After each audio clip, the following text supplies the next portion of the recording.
El Señor esté con ustedes. Del Santo Evangelio según San Marcos.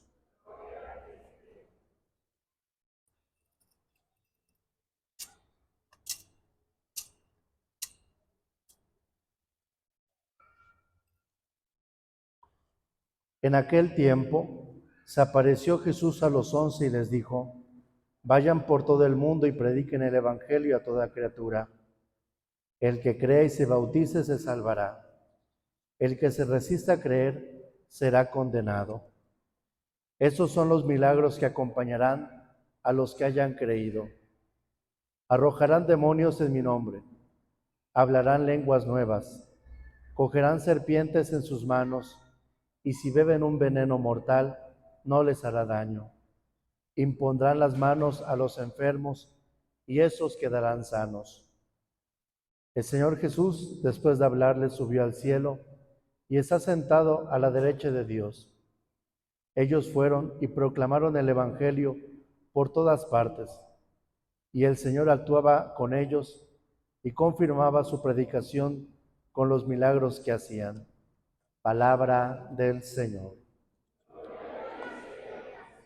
Tomen asiento, por favor.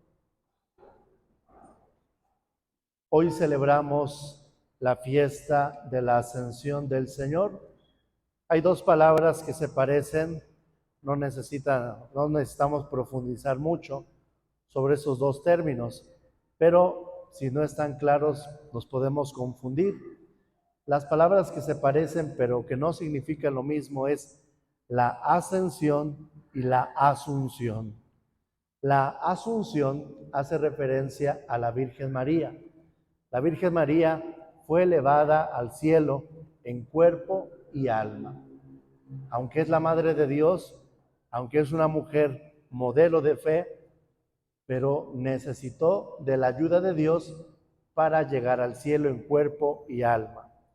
Y hoy celebramos la ascensión de nuestro Señor Jesucristo.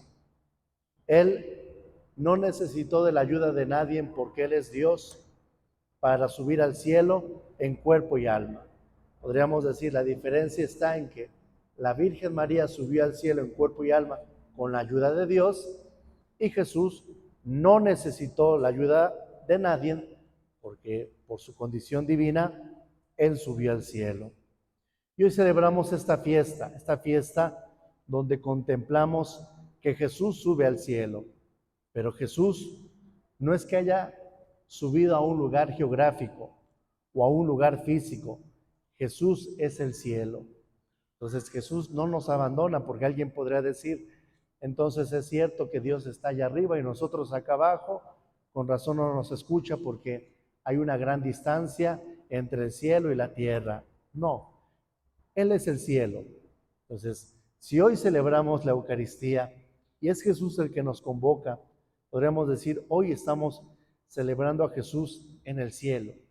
La Eucaristía es la prefiguración del cielo. El cielo es estar en comunión con Dios. El cielo no es un lugar geográfico. Una persona rusa que subió al espacio, cuentan, algunos dicen que no es cierto, algunos dicen que sí. Cuentan que cuando él regresó del espacio, dijo, pues yo subí al cielo y no vi la puerta de San Pedro. El cielo no es un lugar geográfico. El cielo es gozar de la presencia de Dios. Y si el cielo es gozar de la presencia de Dios, el infierno es la ausencia de Dios. Entonces podemos gozar de la presencia de Dios aquí en la tierra, el cielo aquí en la tierra, o podemos experimentar el infierno aquí en la tierra. La muerte no nos cambia, la muerte no nos transforma, la muerte no nos hace buenos. La muerte lo único que va a hacer es prolongar lo que estamos viviendo acá. Estamos en comunión con Dios, la muerte prolonga y lo lleva a la vida eterna. Si no estamos en comunión con Dios, la muerte lo que va a hacer es prolongar eso y lo vamos a experimentar por la condenación. Escuchamos en la primera lectura tomada del libro de los Hechos de los Apóstoles la narración de la ascensión del Señor. Dios va al cielo, ¿no? Y va con su mano derecha, va bendiciendo a sus discípulos y a los discípulos de los discípulos, es decir, a la iglesia. Es la prefiguración de la iglesia. Y dice la primera lectura: se les presentaron dos hombres vestidos de blanco que les dijeron: Galileos, ¿qué hacen allí parados mirando al cielo? El Papa Benedicto XVI hace una hermosa reflexión en torno a esta pregunta. Y dice el Papa Benedicto: en esta pregunta hay dos preguntas. La primera pregunta: ¿qué haces ahí parado? Y la segunda pregunta es: ¿qué es lo que miras en el cielo? Y hoy podríamos decir, reflexionando a profundidad de esta pregunta: ¿qué haces ahí parado? Muchos de nosotros estamos parados en una mentalidad mediocre, en una mentalidad conformista, en una mentalidad que no nos lleva a nada. Estamos parados. Y hoy podríamos decir: ¿qué haces tú parado ahí esperando a que tu esposa te diga: me voy de la casa porque ya no aguanto esa situación?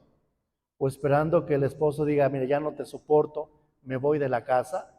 ¿Qué haces ahí parado esperando que tus hijos vayan creciendo con la ausencia de principios, de valores, de una buena educación? Hoy podríamos darnos cuenta que ante muchas cosas que tenemos que actuar de una manera inmediata, nos quedamos parados.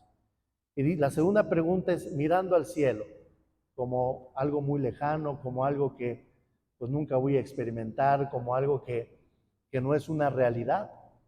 Entonces, a veces en la vida vamos experimentando eso, ¿no? Experimentamos ciertas cosas como si fuera algo imaginario, ¿no? A veces nos pensamos en el cielo, pero como una idea, como algo bonito, ¿no? Pero en nuestro proyecto de vida muchas veces no está contemplado la vida eterna, el cielo. Está contemplado un patrimonio, está contemplado ciertas comodidades, cierto confort, pero a veces en nuestros proyectos de vida no está contemplada la vida eterna. Por eso, la tercera lectura, el Evangelio, San Marcos nos habla de la misión del cristiano. Esos dos hombres le dicen a los galileos, ¿no?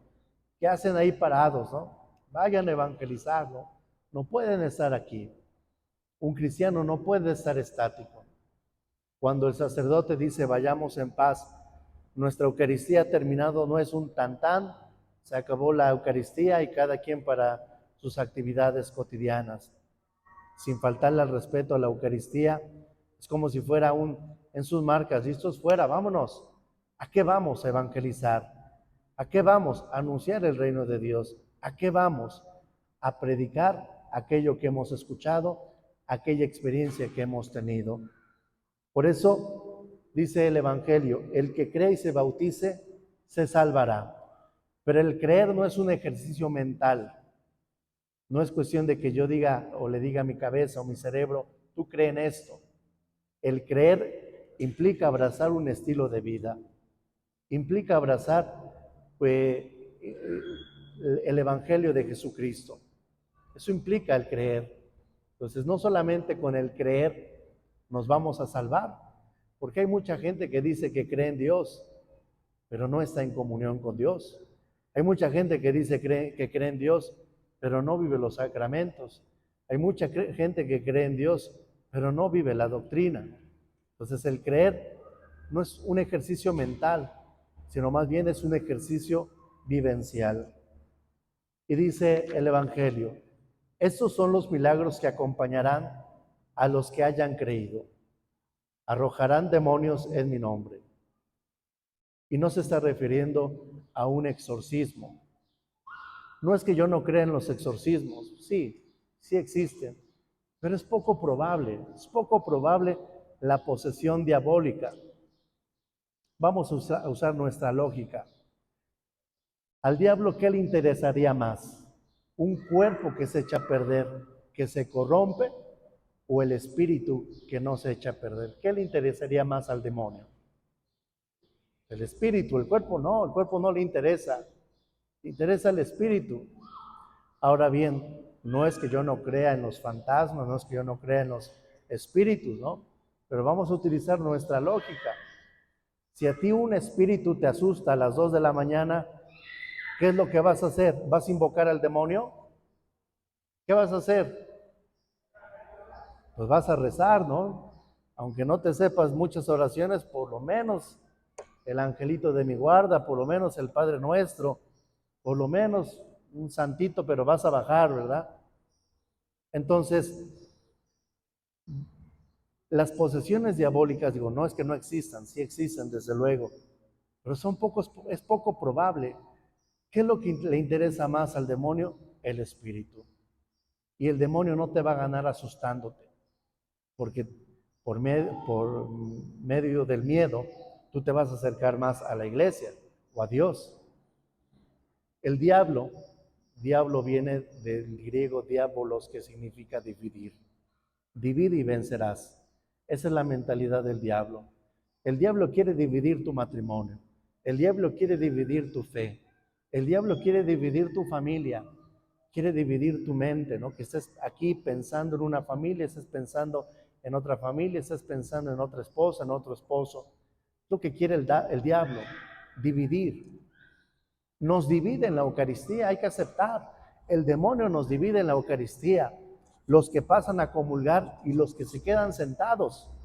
Ya desde ahí el demonio nos está dividiendo. Entonces su misión del demonio es dividirnos. Pero dice, el que crea en Jesús lo acompañará el milagro de expulsar a los demonios. Y no significa un exorcismo como tal, sino aquel que está en la gracia de Dios va a vivir en la verdad, va a vivir en la unidad, va a vivir en el perdón, en la misericordia. Y si el demonio quiere dividir a tu matrimonio por medio de la infidelidad, aquel que vive en la verdad va a hablar siempre conforme a la verdad, conforme a la justicia, conforme al perdón, conforme a la misericordia. Otro milagro, hablarán lenguas nuevas, y no se refiere a hablar un idioma nuevo o diferentes idiomas. Aquel que es cristiano, aquel que está en comunión con Dios, inmediatamente se ve. Yo se los he dicho muchas veces. Yo me doy cuenta perfectamente quién viene a misa de manera consecutiva, a quien viene a misa nada más porque hay una intención, nada más porque hoy tengo la necesidad o quiero suplicar algo, nada más por eso. Inmediatamente nos delatamos, desde nuestras posturas, desde que participamos, no participamos, desde que muchas cosas. El que es cristiano, desde luego, habla conforme a la verdad, habla conforme a la rectitud, habla conforme a los principios y valores. ¿Quién es Jesús? Jesús es la verdad. Jesús es el camino, la verdad y la vida. Está desde luego a favor de la vida, a una cultura de vida. El mundo nos quiere proponer una cultura de muerte en cualquier ámbito. Úsese y tírese. Pero Jesús nos propone una cultura de vida, una cultura de dignidad, una cultura de valores y de principios, una cultura de verdad. Cogerán serpientes en sus manos y si beben un veneno mortal, no les hará daño. Yo creo que muchos, no puedo decir todos, pero muchos pues le podemos tener miedo a esas serpientes, ¿no? A una serpiente, si la vemos tal vez pasar, pues muchos de nosotros podemos experimentar el miedo. En la mentalidad oriental, la serpiente era desde luego un animal, lo es, un animal muy peligroso, un animal que te puede conducir a la muerte, un animal que te puede provocar miedo. ¿Qué es lo que está diciendo Jesús? Aquel que vive en comunión con Dios no puede ser una persona miedosa.